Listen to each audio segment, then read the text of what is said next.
was just like, yo, basically we have to cancel Torry.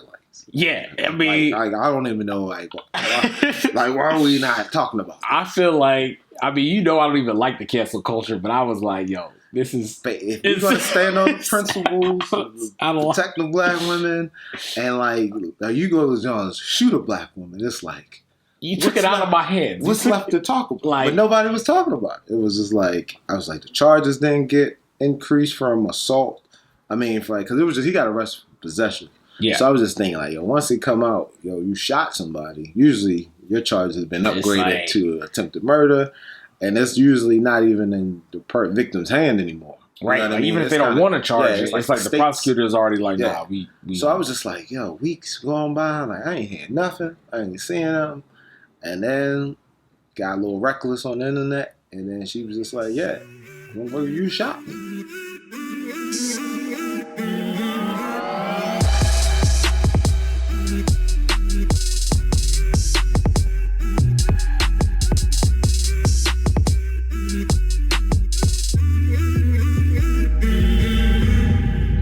Ladies and gentlemen, boys and girls, welcome to another episode of the Three Fly Gents. Your boys is back.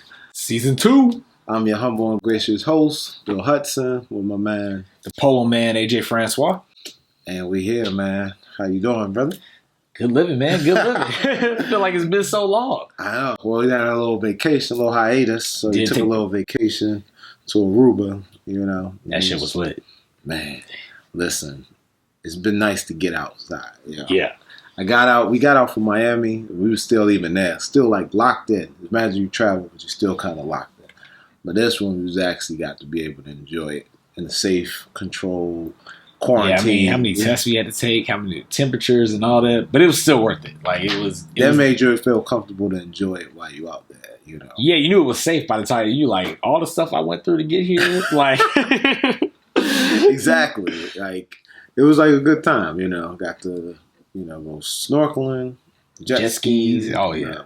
All exclusive, you know what I mean? Drinks at the ready, just, man. And then it's while you come back, and then it's the world don't stop. Right. Rest in peace to T'Challa the King. Dude. Damn. When I heard that, I almost thought it was fake news. You know what I mean? I thought it was fake too. When I heard, I was like, I didn't know he was sick or anything. Yeah, I remember, it was funny because, a week ago, remember how, was it CNN? Somebody made the mistake of, saying Usain Bolt, but they used a picture of Kevin Hart. Right. So I thought it was, one of those situations. Somebody, made the mistake of saying, oh, yeah, Chadwick Boseman, but then had the wrong picture and all that stuff. And I was like, nah. And it's damn, it's why does one hurt just as much? That one, man, it felt like it was a cousin I knew. So it was literally, I heard, I was like, damn, I'm genuinely sad. I was really sad about that shit. It was I think the symbolism of how much he represented as the first black superhero to break down the barriers. Movie, the movie he was in and the role he played just starts setting the tone, the conversation. When they say black movies don't do well in the box office overseas. He shattered. It was a Billy, son. Yeah. A Billy. Don't what?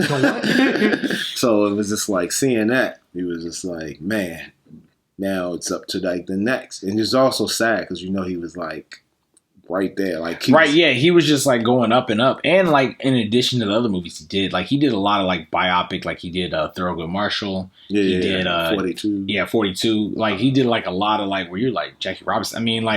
He played a lot of characters that people could resonate with. James Brown. Yeah. He did a lot of shit. So yeah, R.I.P. to Chadwick. Prayers and thoughts to his family. That's it's definitely gone too soon, man. Oh man, what else? When we was out, the boy was out here wilding. I seen that story. I felt that manic situation with Torry a while back, and I was just yo. Basically, we have to cancel Torry. Yeah, I don't even know why are we not talking about this? I feel like I don't even like the cancel culture, but I was like, yo, this is if you're gonna stand on principles, protect the black women, and you go to Jones, shoot a black woman. It's you took it out of my hands. What's left to talk about? But nobody was talking about it. It was just I was the charges didn't get increased from assault. I mean, because it was just he got arrested for possession.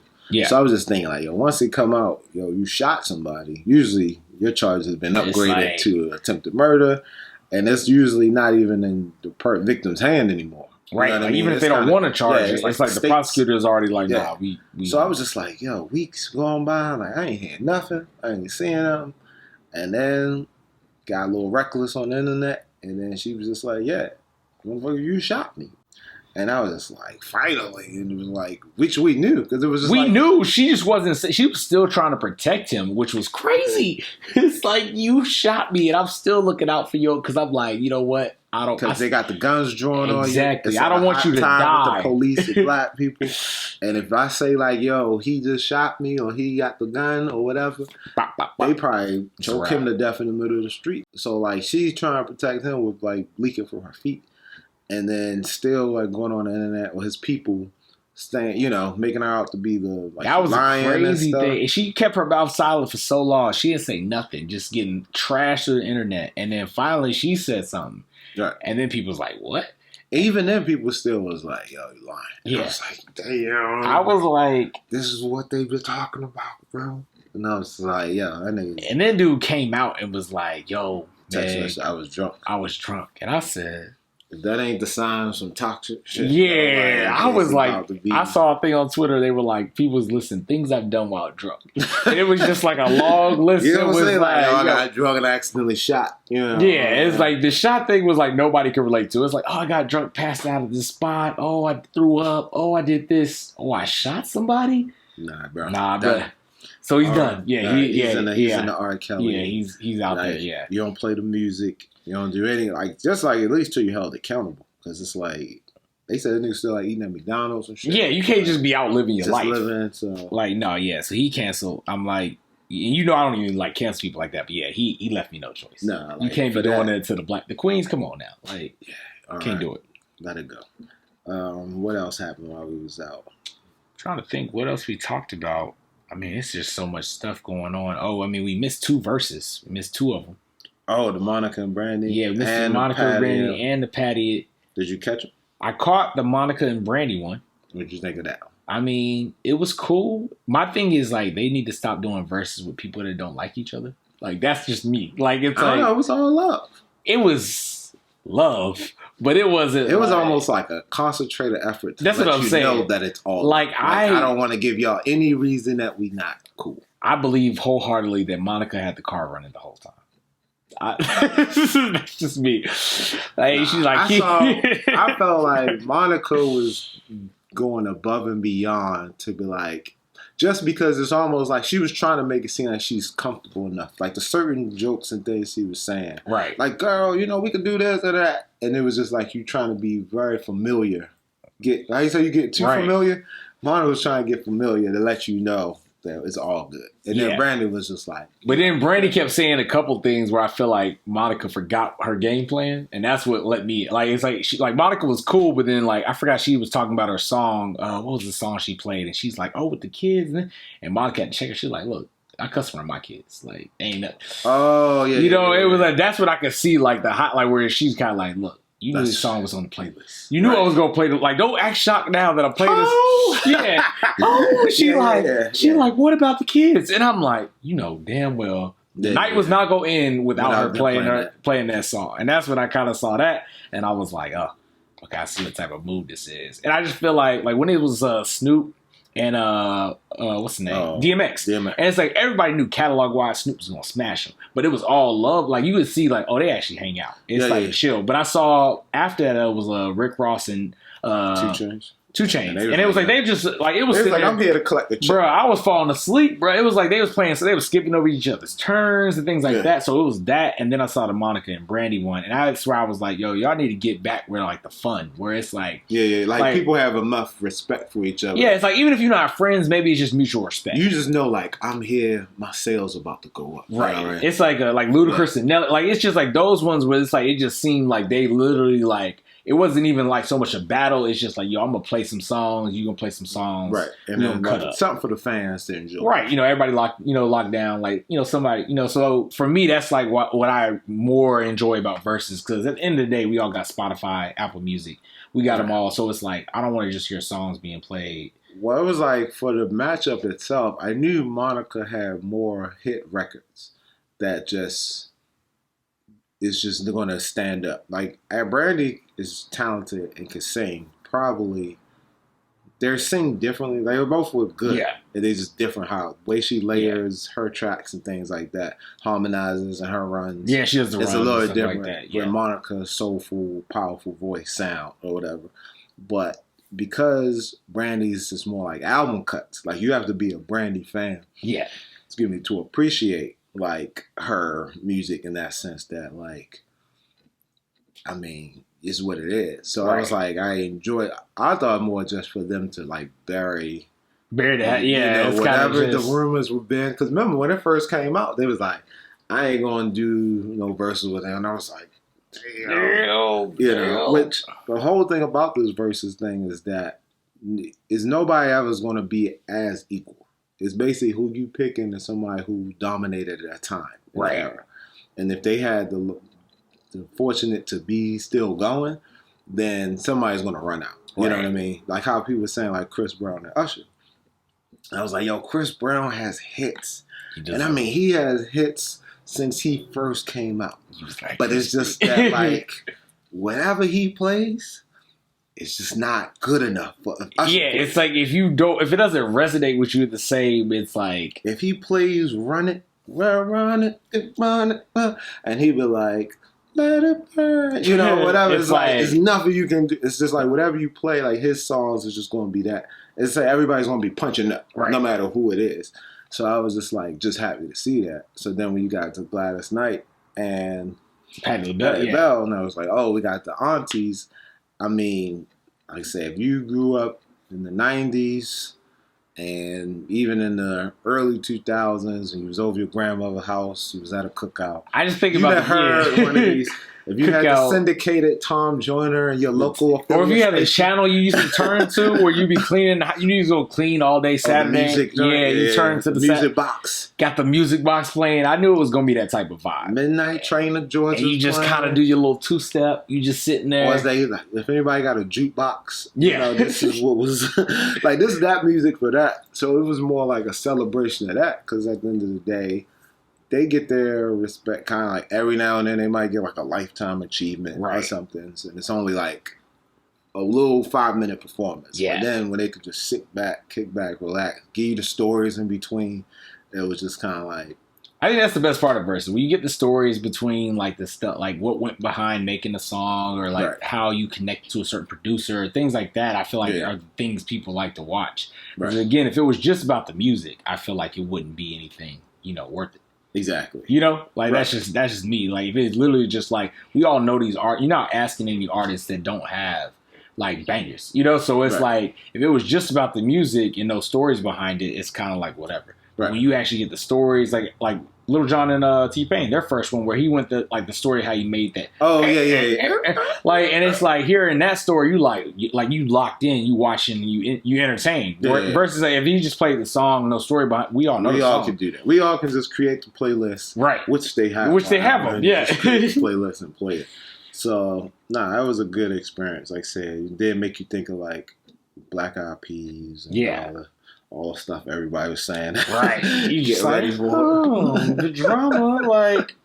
So yeah, I mean, the Versus is cool. I don't know who the next one is, but yeah, so we missed those two. But I just thought it was interesting. I was like comparing that to Patti LaBelle and Gladys Knight, where it's like, okay, they have a respect for each other. It's like, it's a different vibe. So that's my only thought on their whole Versus thing is like whoever they pick next. Yeah. I like the continued vibe of like, they ain't got to be best friends, but at least have that respect. Of like, Nah, well, hit up Twist at Swiss Beats. Tell me like, I'll hit him up. Be like, yo, get somebody who's just do a little recon. Just gotta see like, what if he was gonna do this? I mean, after like now, since things are letting up a little bit, and people now they doing it in person. Do you think it's still how much longer you think it got? I feel like it's probably, I would say it's what we in September right now. I think by the time we get to the holidays, it'll be over. It'll be done.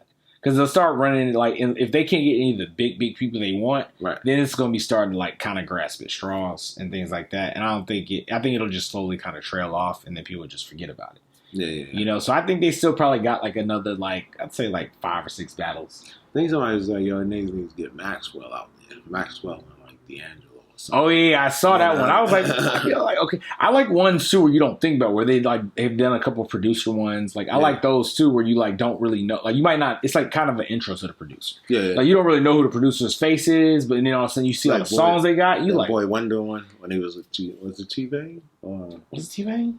I don't even remember who it was. At the earlier ones. Yeah, but I thought those were interesting too. Like not just doing the artist, but do the producer that's behind like probably like, you know, 20 of your favorite songs. You know, like something like that could kind of maybe give it new life. You know, that's kind of what I'm thinking. But yeah, I don't think it'll last into 2021 for sure. I think it'll be like probably by the holidays. Yeah. And it'll be done. All right. What else was happening that I was like, yo, niggas had to talk about? Oh, this movie that's going around.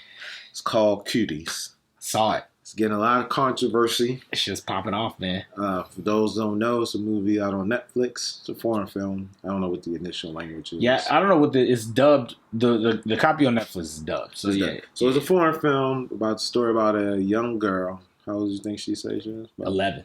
About 11 years old, and it's the journey of how kids want to fit in and they get over sexualized at a young age now because of social media and things like that.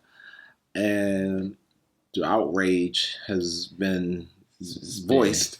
I've seen both. I've seen people who appreciate it for the type of film it is, and I've seen people who say it's so uncomfortable that I can't watch it, and they probably should have not made it. Right. And from one respect, I can see, one, it's a foreign film, which their standards of things, because one thing was that the age, so the actress who's playing her is actually a child. Yeah. So the things that happen to the child makes people uncomfortable because it's a child. And it happens. Yeah.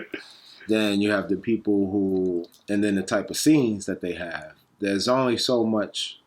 There's ways of like kind of how they used to show gore on TV. Yeah. It's like, do you want to see somebody get shot, or do you just want to see the shot go off and then you see the person land on the ground? You know what I mean? Just to give the vision.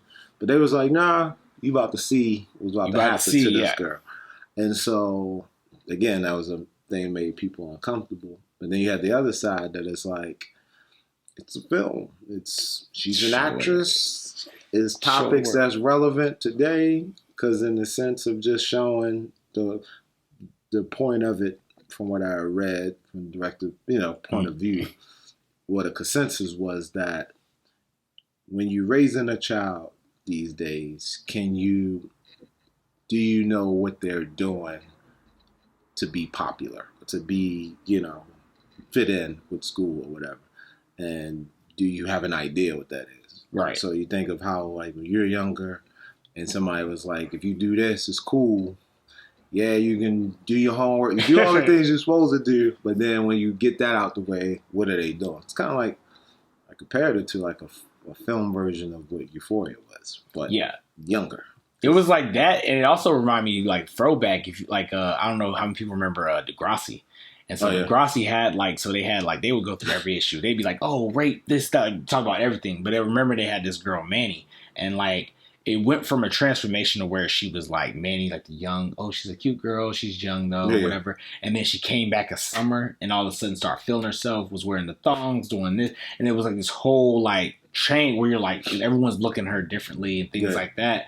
But it's like even that she was older. Where this was kind of like this girl is basically like, spoiler alert, I haven't watched it, skip this section. It's gone. But like, it's like she comes from like, she's kind of like conservative family, whatever. And then all of a sudden she literally just sees a girl kind of dancing. She's intrigued. So she wants to join the dance. She wants to join this team, but it's like she's met with resistance. Like the girls don't immediately accept her because they're like, they're so provocative that she hasn't even like explored that. Right. She don't even know how. Yeah, how to, it's like you're kind of watching her they like twerking or something and she just don't know. She doesn't even know about that. And then like the way they're dressing and things like that, she's not used to dressing like that. And there's a scene where she takes her little brother's shirt, and that's like her first like revealing top she wears, where it's just like a shirt from her brother's like 8 or, you know, so like it just looks like what a small shirt would look like, where, you know, it's like a crop top. It's like she did it on purpose. Yeah, right? So they give her compliments like, oh girl, looks good. You know, it's like, so it's like you're watching her like kind of like dip her toe and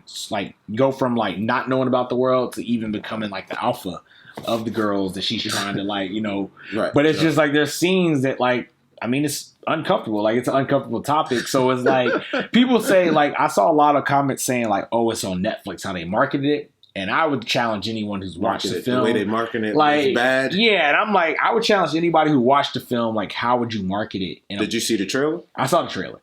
And basically to me the trailer was just like how you felt in the trailer is how I felt watching the film. Like, so it wasn't like, usually you see something you like, oh, it was out of context. Right. It wasn't, you know, it wasn't that bad. But it's like the same way I felt watching the trailer, which was awkward as fuck, is the same way I felt watching the scene. I was like, oh, I'm like, should I be watching this? Like, it's like, it's uncomfortable. So like some people were trying to blame Netflix saying how they marketed it. And I'm like, nah, basically, if you didn't get that heads up, because I was going to say, if you didn't see the trailer, would you watch it with an open mind to get it, or you just be like, what the?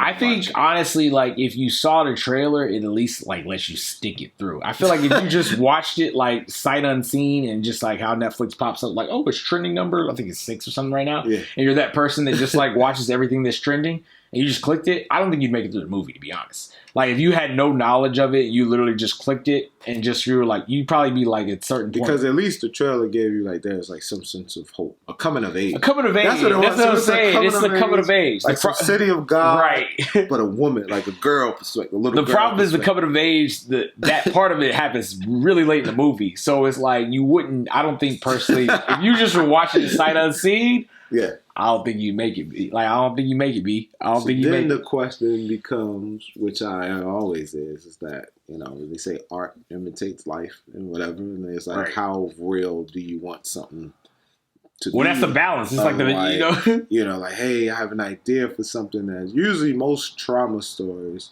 are hard to put to film. And the ones that's done well, they say it was artfully done, tastefully done. You know what I mean? It's almost how, like, nudity has ever been used. Yeah. You know, in scenes. It's like, yo, you're not making a porno. You're leaving something to the imagination, and telling a story in a cinematic way. So it's like, it's hard, like I said, hard balance to talk about, like, anything with rape, anything with children, better, like, even SVU is probably mastered the way. Yeah, SVU masters the way of, like, we know those topics. Yeah, it's like, we're gonna talk about rape, but it's like they do the cutaways. They be like, okay, the girl's walking down the alley. You see it like Predator. You hear her scream. You just cut away. Yeah. We go into the logo, and now we were going to talk about the case the rest of the episode. You know, they've mastered that. Where I feel like some films, like, and I'm thinking about a lot of films. They probably think it makes it better. They're like, I need to see it. Especially foreign films that do that. Like, I mean, because they don't have the same censorship. They just kind of, there's the movie, Blue is the Warmest Color or whatever. It's like exploring like a lesbian relationship, and it goes like, I haven't even seen the whole film. I've just seen scenes, but it's like, oh, they're like exploring this, like they're going all the way. Where it's like, it's kind of in that vein of like, it's not just like, what would it be like if 11-year-old was exploring her sexuality? Let's see. It's like, no, we're gonna be like, you're going to know when you like, you know, so it's like, I get like, I mean, the backlash should be expected. You know, you make a film like that, you're making a statement. So that's one of those where if it was bought or sold to you, you like reshoot it. There's no way in the U.S. they would keep it as is. Yeah, it would have been reshot. But I mean, I would say in general, watch it for yourself. You know, watch it for yourself, make your judgment, and just kind of like know going in, it's a film that's trying to make a statement. You know, at the end of the day. So it's like, whether you think about Precious, these kind of movies where it's like you watch them and like there's parts you feel either angry, you feel a certain way. But no, it's intentional. Like, no, it's like that's the point. Like, it's like, the filmmaker, she wants you to feel that way to expose something that probably a lot of people don't think about, you know? Like, even our generation, thinking about how we were at that age, like, I would say stuff that they're even exposed to now, we probably didn't even see for another 2 years. You know, so it's like, I heard the same kind of outrage for Euphoria. Like, it was like split, too. Like, that's a perfect example, to be honest. Euphoria is like, because people are like, is that how high school really is? And I'm like, for this generation, it's one of those top, I think that's why they did it. Like, out of those 8 kids, one of those top users, So somebody's with insecurity, right. They want to feel sexy, so they turn to the webcam. Like a dude is always like probably selling pills or whatever, selling drugs, selling something. Yeah, the guy that's the trauma, like he's secretly gay, so he's like angry, like right. He's like doing all this extra shit to like kind of fight him on fight his own urges to like, oh, I'm not gay, so I'm gonna do all these. You know, the black guy who like. Like you say, you go to college, you realize you're not the best one. Like you're probably the best in high school, and then you go to college, and you just realize a lot of fast people. It's a lot, it's like I was the best receiver, and dealing with that. So I think it's like one of those things, and like I said, it's like functional because the parents and they think they have it. They come home after school, they do their homework, they're getting good grades. But the whole time they like got the secret codes, texting and things. So it's kind of like an eye opener for that. But because of the stuff, again, they're portraying kids like Zendaya, and so parents was just like, this is too extreme. This is too much. It's this, it's that. And I was just like, that sounds about right, because you think of how you were at 14, 15. It's just worse now. Like I say, it's probably happening. Everything we was doing then, they get exposed to it earlier. So it just shifted now with social media. Elementary school is probably wild. Yeah, like I can imagine 4th and 5th graders. Oh man, just talking mad trash to chicks. Can you imagine talking to a teacher, talking to the girls like the guy? Boys, they sending emojis. Man, I'm just thinking of things where I'm like, we didn't have access to. No, we was drawing stuff. Now niggas just texting it. You know what I mean? Like you be like. You would just send notes and stuff. Now they just send a DM. So I'm saying you send a note, and then it's like the note would just go into ether. Like you just see, like your kid would be like, "Yo, you seen Ashley? Yo, Ashley look fine him up." But it's like a kid. It's like that kid on Instagram who'll be talking on it. Right. It's like that. And I just be like, "Damn, this is where we at now." Yo. So, I mean, I would say that it's always the audience. Whenever you make art film, you gotta know who the audience is that's gonna be in it or whatever, and make sure that you gotta take the criticism, the good with the bad. That's the thing. Like you making something like that, you kind of gotta know. Like, hey, all right, I ain't watch it. Probably give it a shot. I just seen the headline. I was just like, wow, this thing's causing some. Oh yeah, I had to check it out. It was like I was hearing it, and then like I saw it was trending, so I was like, let me check it out. And I'm like, overall as a film, I thought like it was a little bit tonally everywhere for me. Like I felt like if you're gonna take a subject on like that, you got to know what your message is, and like you got to early on you got to plant that. And I feel like it didn't do that for me, but I feel like at the same time it's worth watching. It's like even though I felt uncomfortable sometimes, I was like, check it out. Well, all right. Well, I might give it a shot. Maybe not. We'll see. But and then the film news definitely got a shout out. Mara Brock-Akil. Oh yeah. Yeah. Got her deal at Netflix. Overall deal at Netflix. Money. I mean, well deserved. You know what I mean? But she's been killing it. Girlfriends, the game. That's on Netflix now. I've been watching that. Love is. Girlfriends is the new fall asleep to. That's what I'm saying. That's what it is. Put it on, bro. I'm like, yo. Go ahead and just put on this. And it's now better because I'm like the age of like where they're at. I understand what it's saying because I'm like, I feel like when I watched it, I had no idea. Bro, but now I'm like. So relevant. Like living in LA, like you hear like as a couple homegirls, they have mad sisters, homegirls. And they explain like the dating or like their life, like they're 30. Yeah. Because she was like, I turned 29 in the premiere. And I was like, yo, I just turned 30. And it was just like, oh yeah, I was with the guy, didn't want to get married. Why it's so hard to find? And now you see how their relationship. I was like, oh, okay. I was like, makes sense now. Makes sense now. So that's why I'm really excited to watch. Because I was like, I didn't know it was 8 seasons. So now I'm like, oh yeah, this is the fall asleep show. Like I was like, so yeah, shout out to her for like she's earned it. She's been killing Girlfriends, The Game, Love Is, Being Mary J, Black Lightning. Now overall deal with Netflix. So congrats to her. Did Tracy Ellis Ross get a deal? Yeah, she got one with ABC. Shout out to Tracy Ellis Ross. Black women out here just like, all right, doing the damn thing. Get them checks. And yo, Lovecraft Country, the dude from Lovecraft Country got announced. Oh yeah, he got for it's supposed to be for the villain, and I guess gonna be introduced to Ant-Man too. So yeah, I was like, Ant-Man okay. 3. I'm like, he be killing it in that show, so I'm like, why not? Like, give him a especially an arcing villain where it's not just like a one-off in film. It's like gonna be like the next. He's gonna be like some Killmonger type character or whatever. So shout out to them. Speaking of the filming, is resuming. So man. people worried, people filming, and the next thing you know, somebody get the COVID, shut down. That's the thing. It's like people filming. I'm like, okay, just please, just don't. Yeah, basically, if you work on the film, be prepared. Like save for 2 weeks. Like you just have 2. You got to keep it going. Stack for 2 weeks just in case somebody just got to stack your money up. Right. Stack because you never know. You be like, you'll get the call sheet and they be like, hey, Lee got it. Yo, we shut down for 2 weeks. And you be like, yo, I was counting on this money. Yo, for rent. Whatever the case may be, stack your money. Definitely be safe out there. Production. Yeah. Same as always, though. But the risk. Right. I think it's the risk now. I think before it was like you knew you had the hiatus time. And then after the hiatus time, once you started working, you was like, the good times are here. Like, that's always my joke. It's like you go from like you balling to the PA budget. And you like, you got to know that you can always go back to the PA budget these times. Like, so you got to kind of like. Be like, get used to, Especially early on the show. Because once you first started, you like those first couple months, you like, yo, I got, like, I'm not even at Christmas yet. So you already know, you thinking like, yo, I got at least 6 months. So the first 3 months, usually the first couple checks is catching up. Yeah, you start off catching up. And then once you start rolling, you're like, yo, I'm actually in the positive. In the positive again. All right, go out. Go out. But then you got to be like, check on me. Nah, just keep stacking. Yeah, it's crazy times. It's like, even though productions are rolling back up, it's just like you said, like all it takes is like one main cast member to go down. And then they like, you still be working, but they'll be like, oh, you gone for a week. And we just going to take a hiatus so nobody getting paid. So.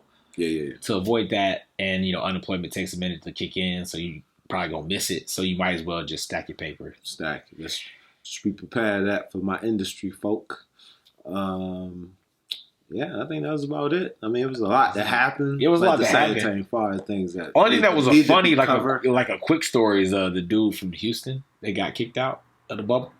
Oh, was it Portland? Houston. What's his Houston House? Was it Daniel House? I can't remember his name, but that dude, he made a business decision. Basically, listen, you in the bubble. NBA say we got the rules where you can't have nobody in your room.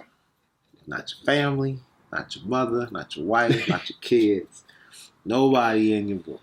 And next thing you know, NBA player found with a female from the COVID testing, a COVID testing giver. Yeah. And so, I mean, on one hand, you like, look, she's in the bubble with us. It's kind of like you hollering at the caterer and the chef. Right. Like, yo, when you get off, hey, I'm going to be here. And on the other hand, it's like, you risking whatever. You're just breaking the rules. At this point, it's just a technicality. Right. And then on the other hand, you like, yo, we down. It was down 3-1.